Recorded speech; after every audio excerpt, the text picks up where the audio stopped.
Salut les héroïnes! Alors peut-être que tu ne te sens pas forcément normal, tu te sens hors des clous, on dit que tu as un profil atypique et tu penses que ça ne va pas faciliter ta recherche d'emploi. On dit aussi que voilà, tu as plein de compétences, mais toi tu sais que tu fais plein de choses, mais tu penses que ce ne sont pas des atouts. Et là aujourd'hui je vais te donner une excellente nouvelle pour ton employabilité. Alors on a déjà vu auparavant beaucoup de choses, d'articles sur les hard skills, donc ce savoir-faire technique que tu as grâce à tes formations, etc. Tu as aussi des soft skills, donc là c'est plutôt au niveau du savoir-être, de ta personnalité, de ton comportement. Et aujourd'hui on va parler de ce qu'on appelle des mad skills, donc ces compétences hors normes que tu as pu acquérir grâce à tes hobbies et tes loisirs. Tout le monde ne possède pas de mad skills. En revanche, ceux qui en possèdent ne pensent pas toujours à les valoriser sur leur CV ou lors d'entretien d'embauche.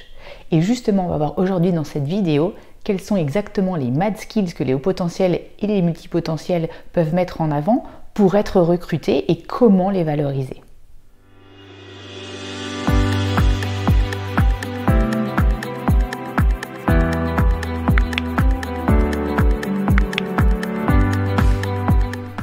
Je m'appelle Sandrine Larive, je suis coach et hypnothérapeute et j'accompagne depuis 2 ans notamment des femmes salariées et entrepreneurs atypiques pour trouver le chemin de leur singularité, pour trouver leur style à elles. Et justement, pour la rentrée, j'ai créé un super défi de 21 jours auquel tu vas pouvoir participer avec d'autres femmes. J'ai créé aussi un groupe Facebook de femmes sensibles et singulières qui vont pouvoir t'aider et te supporter dans ce défi qui va être là justement pour un petit peu resetter ton programme, ton ordinateur, ton logiciel pour créer de nouvelles habitudes gagnantes. Tu vas trouver l'accès à ce défi ainsi qu'un super bonus pour rebooster ta conscience et ton estime de soi dans un lien juste en dessous de la vidéo. Alors on va commencer par un petit peu recadrer les 3 d'expressions de vocabulaire dont j'ai parlé, les hard skills, les soft skills et les mad skills. Alors les hard skills, c'est vraiment tes compétences techniques pour un poste en particulier. Ce sont les compétences que tu as acquis en formation au fur et à mesure, ainsi que durant toutes tes expériences professionnelles. Et en fait, jusqu'ici, c'était ce qu'il y avait de plus valorisé pour un entretien d'embauche et aussi sur les CV par les recruteurs. Maîtriser son job sur le bout des doigts au niveau technique, c'est bien, mais ce n'est pas suffisant et ça, les recruteurs l'ont bien compris, surtout dans un monde qui change à vive allure.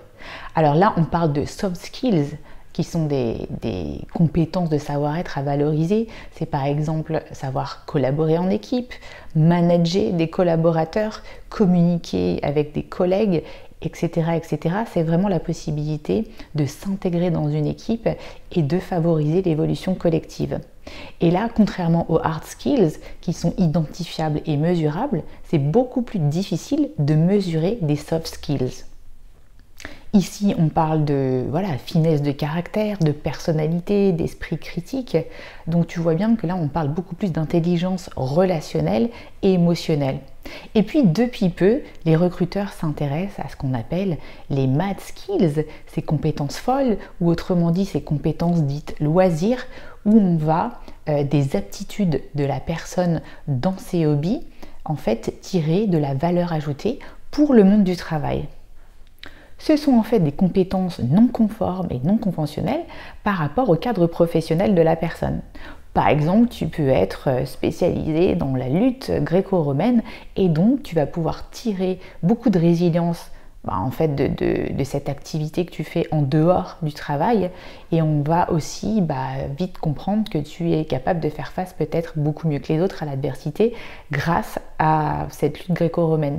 Tu peux être aussi une chanteuse lyrique depuis 15 ans et donc avoir des compétences vocales de haute volée, mais aussi avoir une super expérience pour la scène et ça va pouvoir aussi, par exemple pour l'entreprise, leur servir pour te faire des présentations des fois devant 100 à 200 personnes. Tu peux être aussi une femme autiste Asperger qui a une passion, une obsession pour les planètes et du coup on va apprécier ton sens de l'attention et de la précision qui va pouvoir être utile pour plein de tâches en entreprise et aussi pour pouvoir éventuellement manager des équipes hypersensibles. À hard skills et soft skills équivalentes, les recruteurs vont pouvoir pencher sur des math skills qui vont faire la différence. Alors n'hésite pas à les mettre en valeur, n'hésite pas à les valoriser. On va voir maintenant 3 math skills très appréciés des recruteurs chez les multipotentiels. La première, c'est la puissance de création. En fait, les multipotentiels ont vraiment cette capacité à faire des liens entre plusieurs domaines qui n'ont pas forcément de rapport. Et ça, du coup, c'est très apprécié par les recruteurs dans le domaine de l'innovation. Et du coup, tu vas pouvoir mettre en valeur comment tout ça, avec ta pensée arborescente qui va plus vite que la moyenne, peut vraiment aider l'entreprise à résoudre des problèmes complexes. La deuxième math skill en tant que multipotentiel que tu peux mettre en valeur, c'est ta capacité à apprendre constamment. Tu aimes apprendre, tu aimes apprendre à apprendre, tu aimes défricher de nouveaux sujets et ça, dans un monde où les métiers évoluent hyper rapidement, c'est un atout pour l'entreprise. Du coup, en tant que multipotentiel, tu vas être opérationnel beaucoup plus rapidement, tu vas être proactif dans ta gestion de carrière et donc tu vas être plus productif et plus épanoui. La troisième compétence que tu peux valoriser en termes de math skills, c'est ton agilité. En fait, l'agilité, selon Fast Company Magazine, c'est la compétence du 21e siècle pour réussir économiquement. On a besoin de personnes qui savent, comme les multipotentiels, pivoter aisément d'un domaine à l'autre et montrer de la souplesse intellectuelle. Ça permet d'anticiper l'avenir, ça permet d'anticiper les besoins, les mutations à venir et ça, c'est vraiment indispensable aujourd'hui pour les entreprises. Mon dernier conseil, c'est de tout remettre à plat, y compris donc maintenant tes math skills, et de comprendre voilà, tout ce que tu as maîtrisé jusqu'ici et qui pourrait être utilisé même dans un nouveau domaine d'activité. En fait, c'est ce qu'on appelle des compétences transférables, transvasables, et ça va permettre à l'entreprise de comprendre que tu ne pars pas de zéro. Aujourd'hui, je reçois des clientes qui ne savent plus du tout où elles en sont au niveau de leurs compétences. Elles ont l'impression, parce qu'elles travaillent depuis des fois 10 à 15 ans dans la même entreprise, qu'elles n'ont que des compétences techniques. Moi, quand je suis sortie aussi de l'entreprise dans laquelle je travaillais, j'avais l'impression que j'étais bonne en marketing, mais je ne savais pas en quoi d'autre je pouvais être bonne. Et donc, j'ai dû remettre à plat tout ça, reprendre tout ça avec un coach. Et c'est ce que je te propose de faire dans mon coaching Mission de vie. Donc, je te remets le lien en dessous de la vidéo.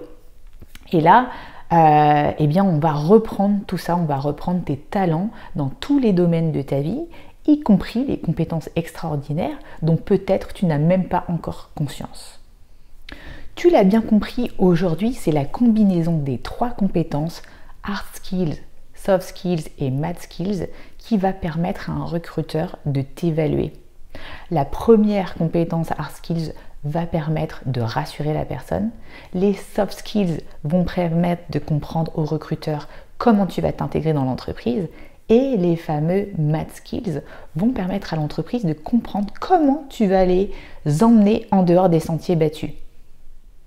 Et plutôt que de t'attaquer à parler de ton étiquette de HP, multipotentiel ou hypersensible, que certaines personnes vont avoir du mal à comprendre, focus-toi, porte ton attention sur ces math skills. Tout ce que tu peux expliquer sera beaucoup plus compréhensible par le recruteur. Et ça va être super important notamment de les expliquer en entretien d'embauche. Alors, je veux que tu me mettes en commentaire maintenant quels sont tes math skills à toi, quels sont tes talents, tes super compétences d'héroïne, quels sont tes talents de malade.